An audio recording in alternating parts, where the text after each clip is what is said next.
now give the floor to His Excellency Mbaye Mohammed, Minister for Foreign Affairs and International Cooperation, responsible for the Arab world, diaspora, the Francophonie, and African integration of the Comoros.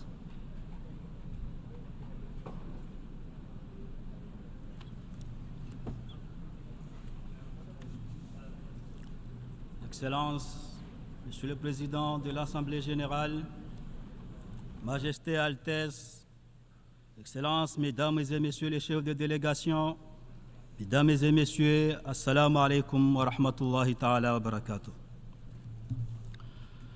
J'ai l'honneur de vous transmettre les chaleureuses salutations de Son Excellence M. Azali Assoumani, Président de l'Union des Comores, ainsi que ce vœu de plein succès et réussite dans la conduite de ces travaux d'importance planétaire.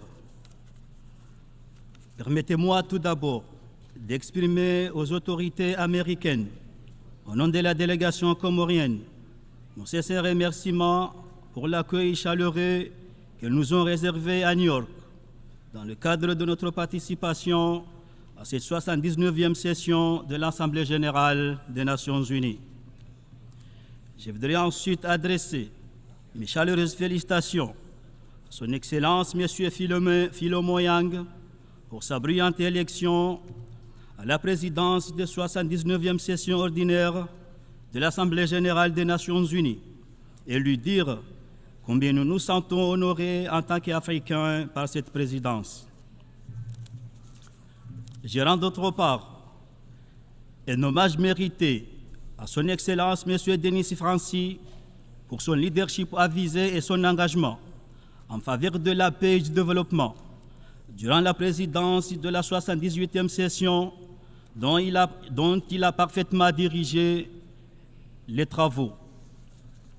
J'adresse enfin, au nom de mon pays, tous mes remerciements à Son Excellence M. Antonio Guterres, secrétaire général de l'ONU, pour son investissement au service de la paix et du développement. Monsieur le Président, cette session de l'Assemblée générale de l'ONU s'ouvre encore une fois un moment particulièrement délicat de la vie de la communauté internationale. Depuis le 22 février 2022, la guerre en Ukraine ne cesse de ravager deux grands pays européens, mettant en danger l'équilibre du monde. Au nom de l'Union des Comores, j'implore les dirigeants russes et ukrainiens à emprunter le chemin du dialogue et de la négociation. Je les sollicite pour leur peuple, pour la marque qu'ils laisseront dans l'histoire, mais aussi parce que le cessez-le-feu d'abord, la paix ensuite, sont les conditions indispensables d'un apaisement économique, et social et alimentaire pour le monde entier, et en particulier pour l'Afrique qui souffre tant de ce conflit. Parlant de la Palestine, au vu de réalités vécues au quotidien, nul doute que nous ne sommes pas dans une logique de légitime défense. Cette guerre marquée par une disproportion des forces, ciblant en majorité des innocents, n'était autre que génocide perpétré par les forces israéliennes à Gaza et que nous faut condamner et auquel il est urgent de mettre un terme. Les affres subies par le peuple de Palestine se traduisent à nos jours par la mort de plus de 40 000 personnes, dont des femmes et des enfants innocents, plus de 40 000 blessés, des déplacements forcés, de milliers de personnes dans des conditions inhumaines et une destruction systématique des hôpitaux et des logements sociaux. L'Union des Comores, tout en réitérant son entière solidarité et son soutien sans faille à l'endroit du peuple frère de Palestine, lance un appel pressant à la communauté internationale en vue d'agir pour une cessation immédiate des hostilités et pour une reprise rapide de l'acheminement de l'aide humanitaire. Nous appelons aussi à une solution juste et durable, fondée sur le droit international et les résolutions pertinentes des Nations unies. Nous exhortons en particulier la communauté internationale a œuvré rapidement en vue de parvenir à une solution à deux États, un État palestinien souverain avec Jérusalem-Est comme capitale et vivant côte à côte en parfaite sécurité avec Israël. Nous saluons l'admission de l'État de Palestine en tant que membre de plein droit de l'ONU à sa participation aux travaux de l'ONU à compte de la présente session.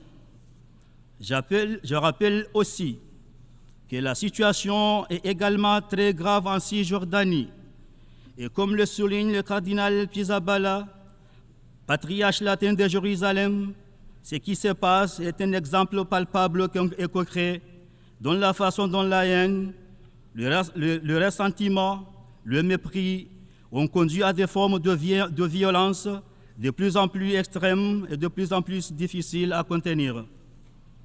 La situation au Soudan retient également toute notre attention.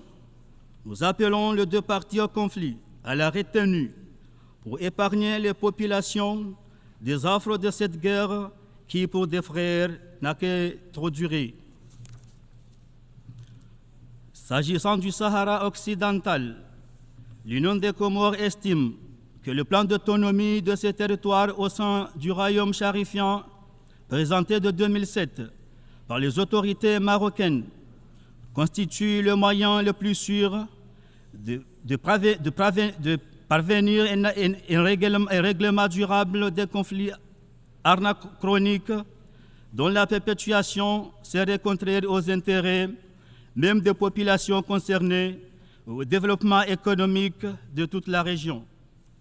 Mon pays appelle donc les parties prenantes à y adhérer et enjoint la communauté internationale de leur apporter son soutien. Je voudrais d'autre part souligner que le droit international et l'ouverture au dialogue doivent prévaloir dans l'appréhension des problèmes et surtout politiques. Il en va de même concernant le respect de l'intégrité territoriale des États. Aussi, s'agissant de la question de l'île comorienne de Mayotte, je voudrais rappeler que l'unité comorienne est une réalité fondée sur des données ethno-géographiques, linguistiques, religieuses et économiques, malgré le caractère insulaire du pays. À cela s'ajoute un attachement du pays aux principes sacro-saints du droit international et des résolutions pertinentes des Nations Unies, lesquelles reconnaissent la souveraineté des Comores sur l'île de Mayotte. Ainsi, j'ai saisi l'occasion de ma présence sur cette tribune des Nations Unies, symbole du multilatéralisme par excellence, pour réaffirmer la constance du gouvernement comorien dans sa volonté de respecter le droit et son ouverture au dialogue pour ce différend qui oppose l'Union des Comores à la France, afin de parvenir à une solution juste et durable, capable de préserver les intérêts partagés entre nos deux pays amis. L'Union des Comores réitère son adhésion à la résolution adoptée par le Sommet de l'avenir, tenu ce 22 septembre 2024, en marge des travaux de cette Assemblée générale des Nations unies. Nous plaidons pour une réelle collaboration internationale afin d'établir des lignes directrices permettant d'aboutir à des outils juridiques garantissant le développement et l'utilisation équitable d'une intelligence artificielle propice au développement de la croissance, de la productivité, de la connaissance partout dans le monde. Cette résolution ouvre, entre autres, des perspectives prometteuses dans la prise en compte des problèmes spécifiques des petits États insulaires en développement. Dans ce cadre, la conférence CID4, qui s'est tenue en mai dernier à Antigua et Barbuda, a marqué elle aussi un nouveau progrès dans cette prise de conscience universelle. C'est aussi parce que nous appelons au strict respect de l'accord de Paris et à un soutien financier et technique conséquent que nous attendons avec beaucoup d'intérêt la prochaine conférence sur le financement du développement prévue en Espagne en 2025. Cette conférence constituera une opportunité pour les États du Sud de plaider pour les réformes des banques et institutions multilatérales de développement et d'obtenir en faveur de nos pays un cadre prévisionnel de ressources durables, accessibles, prévisibles. Pour assurer le succès de cet événement, je souhaite que les pays concernés au premier chef ne tardent pas à se réunir pour travailler ensemble à la formulation de leurs propositions. Monsieur le Président, la paix et la stabilité politique sont les deux piliers essentiels devant soutenir toute action de développement. Aussi, à la suite des élections du 14 janvier 2024, ayant reconduit son Excellence M. Azali Assoumani à la magistrature suprême du pays, celui-ci s'est attelé à poursuivre la noble mission d'accélérer l'émergence des Comores d'ici 2030. L'engagement du chef de l'État pour accélérer l'émergence du pays s'est traduit par la réalisation des projets phares contenus dans le plan Comores émergent et présenté lors de la conférence des partenaires au développement des Comores tenue à Paris en décembre 2019. Le plan Comores émergent dispose également des projets structurants dont le programme de développement de l'économie bleue, secteur préporteur qui constitue l'un des moteurs de la transformation économique et sociale. Conscient du rôle crucial de l'économie bleue et en tenant à relever la particularité des États insulaires, mon pays a organisé à Moroni, en juin 2023, sous la présidence comorienne de l'Union africaine et avec l'appui de certains partenaires, la conférence des ministres sur l'économie bleue et l'action climatique sous le thème « Les États insulaires à l'avant-garde ». Celle-ci a vu la participation de tous les États insulaires et côtiers d'Afrique. La déclaration de Moroni, adoptée à l'issue de cette conférence, détermine entre autres les éléments de la feuille de route à exécuter en vue de la prise en compte de la particularité et de la vulnérabilité de ces États par la communauté internationale. La prochaine conférence sur les océans nous offrira l'occasion de présenter la déclaration de Moroni, dont les engagements convergent avec les objectifs mondiaux en matière de développement durable. Monsieur le Président, le gouvernement comorien accorde une attention particulière à la jeunesse. Plusieurs initiatives sont en cours pour développer l'entrepreneuriat de jeunes, assurer de meilleures opportunités d'emploi dans les divers secteurs et leur faire jouer un rôle de premier plan dans le développement socio-économique du pays. La promulgation de la loi Un jeune, un emploi traduit cette volonté qui l'anime.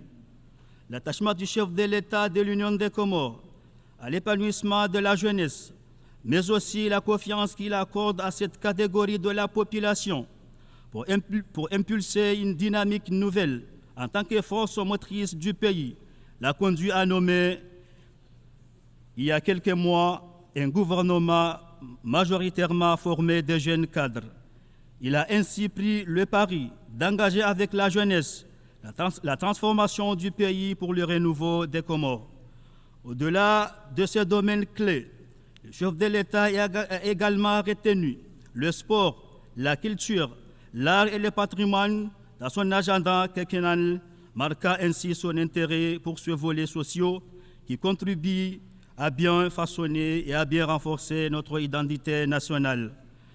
Aussi, pour ce qui est du sport, au nom du président de l'Union des Comores et de son gouvernement, je rends un vibrant hommage à notre équipe nationale, le Selakand, pour les performances qu'il réalise de plus en plus sur le continent à la grande fierté du peuple comorien.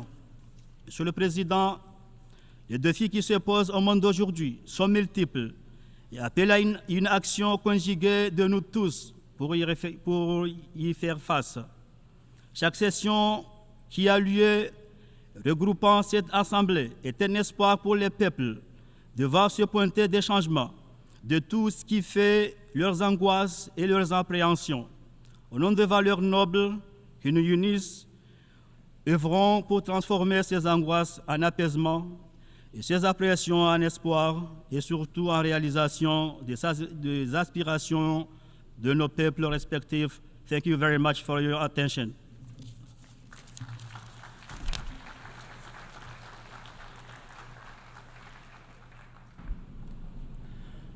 I thank the Minister for Foreign Affairs and International Cooperation, responsible for the Arab world, diaspora, the Francophonie, and African integration of the Comoros. I now give the floor to Her Excellency Dominique Hassler, Minister for Foreign